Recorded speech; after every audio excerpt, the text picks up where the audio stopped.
Okay, yes, magandang umaga Pilipinas.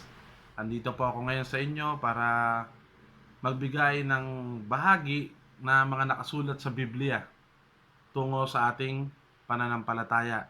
Isang maiging daan para tayo'y makakilala at magkaroon ng relasyon sa ating Panginoong Kristo. Uumpisahan ko itong aking tatalakayin sa isang katanungan para sa iyo, mga kananayan, at para sa inyo, mga katatayan, na kung kayo ay may anak, tatanungin kayo ng Diyos kung saan ninyo ito dasdalahin. Kung dalawa ang inyong anak, mamili kayo. Kung apat, dalawa papunta sa langit, dalawa papunta sa impyerno, sinong pipiliin ninyo? See? Di ba po? Bilang mga magulang tayo hanggat maaari, wala tayong pipiliin dahil ang lahat ng gusto nating mapunta sa mga anak natin at sa pamilya natin, pagkatapos ng buhay dito sa lupa ay gusto nating mapunta sila sa langit. Amen. Ngayon, ang tatalakayin ko po sa inyo ay nakasulat sa Book of John, chapter 3, verse 16. Ang sabi dito, sapagkat gayon na lamang ang pag-ibig ng Diyos sa sangkatauhan, kaya ibinigay niya ang kanyang bugtong na anak para tayo hindi mapahamak bagkos magkaroon ng buhay na walang hanggan. Kita niyo po na mga nangyayaring pandemic ngayon ay sanhi na rin para tayo matuto para tumawag sa ating Diyos. Tingnan po ninyo, nang ibinigay niya ang kanyang bugtong na anak na para tayo mga ligtas at hindi mapahamak. Tingnan niyo po ang pagmamahal ng isang ama, ng tunay na ama, ng ama na buhay na tumitingin sa atin mula sa kanyang trono sa kalangitan at tayo binabantayan 24/7. So malinaw po mga kapatid na ang pagkilos ng Diyos sa ating katauhan ngayon ay talagang mararamdaman natin. There's a COVID-19 kills 1,000 people. Then luckily, you are still alive and breathing. Na ngayon ay nararamdaman mo pa rin ang pagdapo ng hangin sa iyong mga balat, na ikaw ay humihinga, magising sa isang umaga na makikita mo pa rin ang liwanag ng araw. Tingnan niyo po mga kapatid, kung gaano tayo pinipili, gaano tayo minamahal, gayon din po, paano tayong magmamahal pabalik. Nasusulat naman po yan sa 1 John chapter 4, verse 18. Chapter 4, verse 19. Na ang sinasabi po dito, tayo umiibig sapagkat ang Diyos ang unang umibig sa atin. Kita niyo po, bago pa lang likhain ang langit at lupa o ang mundong ito, ay inibig na tayo ng Diyos. Para isilang tayo sa mundong ito na nakahanda na lahat ng mga pangangailangan natin. Na may tumitrending sa Facebook na verse sa Bible, nakasulat sa Isaiah chapter 26 verse 20, na ang sabi, pumasok ka sa iyong silid o bayang kong hinirang at isara mo ang iyong pintuan hanggang hindi pa nawawala ang galit ng ating Diyos. Tingnan po natin, ang pinipicture ko po sa inyo ay ang isang Diyos na mapagmahal, Diyos na mahabagin, at ang Diyos na nagbabantay sa atin. Pero sa Isaiah chapter 26 verse 20, na nilalagay nila na sabi ang quarantine na nangyayari ngayon ay nangyari na noon. Na pumasok ka sa iyong silid, sara mo ang iyong pintuan, at huwag kang lalabas hanggang hindi humuhupa ang galit ng ating Diyos. Tingnan niyo po ang picture na kanina sinabi ko na sapagkat gayon na lamang ang pag-ibig ng Diyos sa sangkatauhan. Kung umiibig, dapat po ay walang takot. Ito po ninyo, sa 1 John chapter 4, verse 18. Walang kasamang takot ang pag-ibig. At ang anumang takot, at ang anumang takot, hindi pa ganap ang pag-ibig ng sino mang natatakot, sapagkat ang takot ay kaugnay ng parusa. Kita po ninyo, yung takot pala kaugnay ng parusa. Matatakot ka kasi alam mo may mali kang ginawa. Pero kapatid, sinasabi ko sa iyo ngayon, huwag kang mahihiyang lumapit pagkat ang Diyos ay pag-ibig. Hindi pa man natin siya iniibig, inibig na niya tayo. Ang tinatalakay ko sa inyo ngayon ay hindi pa ngayong araw lang, na mananampalataya ka dahil may sakuna, na nananampalataya ka dahil may kinakatakutan ka, na baka pagpunta mo sa labas nahawa ka na at pagtagal-tagal ng araw ay mamamatay ka na. Kapatid, ang binibigay ko sa iyo ngayon ay buhay na walang hanggan na binibigay ng Diyos sa atin, kaya siya napako sa krus ng Kalbaryo para bayaran ang mga kasalanan natin. Nakikita po natin, malinaw. Mga kapatid, pagkatapos ng buhay na ito ay nangangahulugang hindi pa ito ang chapter ng buhay natin. Nasa mga kamay mo na lang or nasa sariling desisyon mo. Lahat naman tayo merong free will. Binigay ng Diyos sa atin yan. Kung papaano ka maliligtas kung ikaw ba'y dadaan sa makipot na daan o sa malawak na daan na ang dadalhin ka ay papunta sa dagat-dagatang apoy ng impyerno. At ang makipot na daan ay dadalhin ka naman sa kaluwalhatian ng Diyos. Kapatid, sinasabi ko na sa iyo, ang mga verso na sinasabi ko sa iyo ay maiintindihan mo na verso hanggang sa pagputi ng buhok mo. Or hanggang magkaroon ka ng apo sa apo mo. Parang magulo, no? Pero ang sinasabi ko po doon, hanggang sa katandaan mo, ay sasamahan ka ng Diyos. Kikilalanin ka ng Diyos dahil ikaw ay anak niya. According to John 1:12, tayo binigyan na ng pribilehiyo, tinawag tayong mga anak. So walang ama ang gustong mapahamak ang kanyang anak. Kaya mga tatay, mga nanay, sinasabi ko na po sa inyo, kayo ang maging halimbawa ng mga anak ninyo na susunod sila sa inyo. Kung ikaw ay namumuhay pa sa paloko-lokong pamumuhay, gusto mo bang sabihin ng anak mo sa iyo kung ikaw man ay nagbibisyo, kung ikaw man ay basagulero, kung ikaw man ay lasenggo, gusto mo bang sabihin ng anak mo sa iyo, Daddy, paglaki ko, gusto ko maging kagaya mo?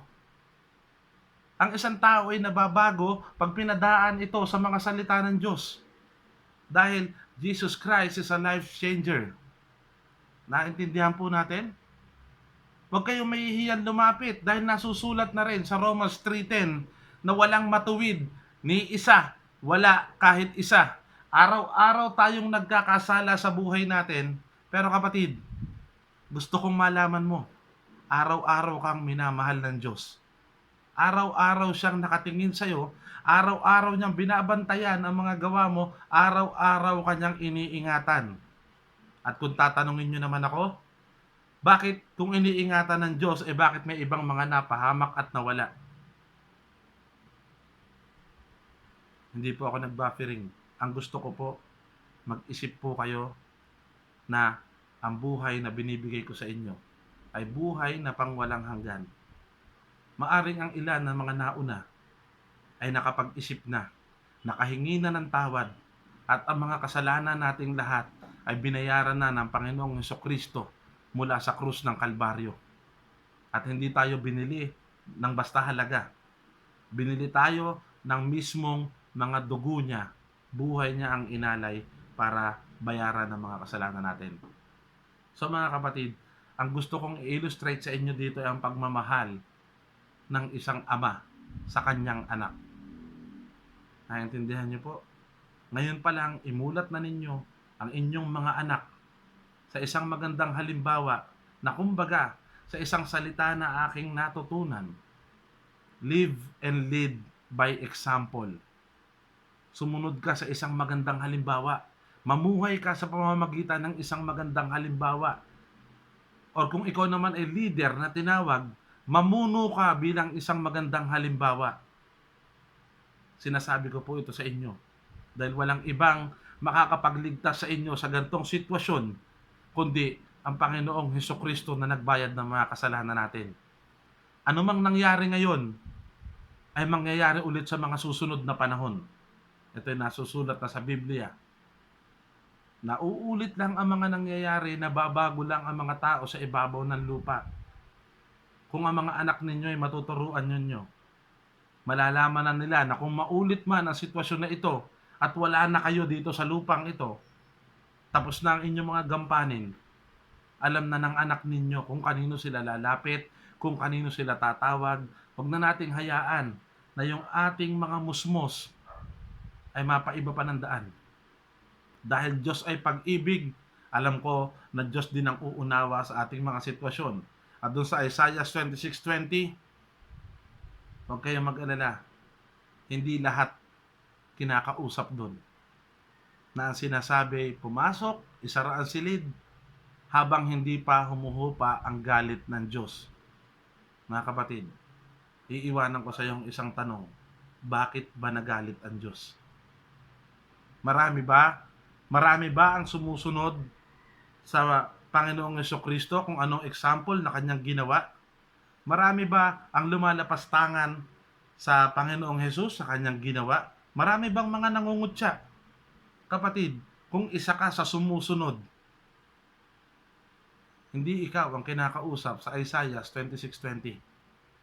Dahil nagagalit ang Diyos sa mga taong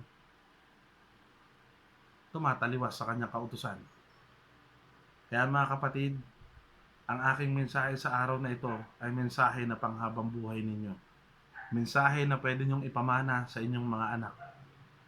Mensahe na nagmula sa Diyos at walang kahit sinong tao nag-utos sa akin para gawin ito. Kaya mga kapatid, tayo manalangin, sabay-sabay nating ipanalangin ang ating bansa at una sa lahat, maari ba kayong sumunod sa isang maiksing panalangin? Sabihin natin lahat, Panginoong Hesus, tinatanggap kita bilang aking Diyos na tagapagligtas. Patawarin niyo po ako sa aking mga kasalanan na naisip, nasalita at nagawa. Pinapatawad ko din po silang mga nagkasala sa akin. Panginoon, patawarin niyo rin po ako sa mga dapat na aking ginawa na ibig mo ngunit hindi ko nagawa. Maraming salamat, Panginoon, sa proteksyon at kaligtasang pinagkaloob mo. Pinupuri kita at pinasasalamatan. Amen. Ako na lamang po ang mananalangin, mga kapatid. Panginoon Diyos, nawa na ang aming bansa ay inyong pag-ingatan. Yakapin nyo ang aming bansa.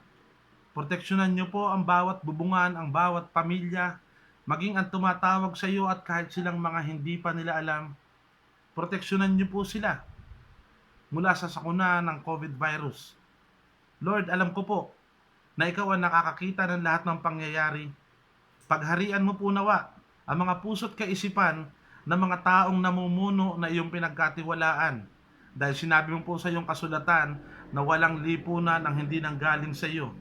Kaya alam ko po, Ama, na sila ang mga namumuno ay iyong itutuwid kung sila may mga kamalian, iyo silang tuturuan ng kanilang mga gagawin at iyo silang pag-iingatan, maging ang kanilang mga pamilya.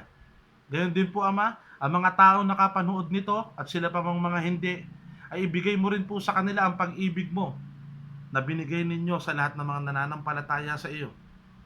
Maraming salamat, Ama, sa iyong paglingap sa aming mga kalagayan, sa inyong pag-ahon sa amin mula sa kahirapan, sa inyong pagbibigay kalakasan, kagalingan sa may mga karamdaman. Alam ko po, Ama, na pinaghaharian mo na ang bansang Pilipinas at ang lahat ng mga nandirito ay tatawag at luluhod, hihingi ng tawad at hihingi ng kaligtasan na magmumula sa iyo. Kaya, Ama, patuloy kitang pinupurit, pinasasalamatan. Maraming salamat, Ama. In Jesus Christ's name, Amen. God bless Philippines.